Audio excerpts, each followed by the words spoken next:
की होएगा दुख तेरे हाँ जी जानेंगे शाइयां दे हाँ तख्त तेरे सामने झुक जानेंगे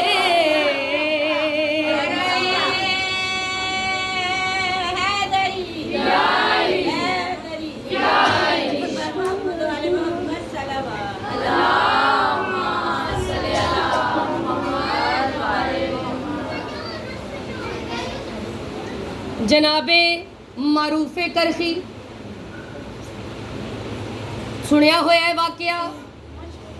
ऐ ओ नौकर रजा बादशाह दा जिन्ने 40 साल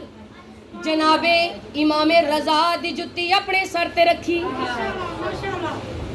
अपने सर ते रखी चंद लोग आए साडे मसला बन गया है फरमाया मेरे आका आराम करें मैनू दसो फरमाया मसला बड़ा गंभीर है बड़ा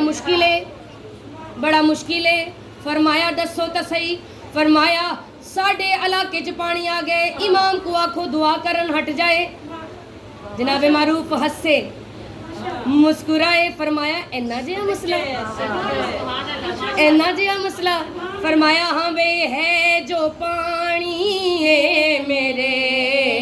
हाथ दे विच दारैन है जो पानी है मेरे हाथ दे विच दार क्यों मेरे सर ते ज़हरा दे लाल दी नाल मैं इशारा जे करा तूफान भी रुक जाएंगे बुलंद आवाज है जिन्ना जोश लग रहा है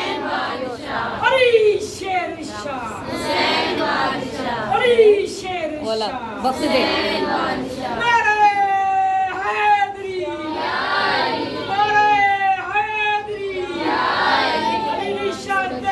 हाँ जी मोमिना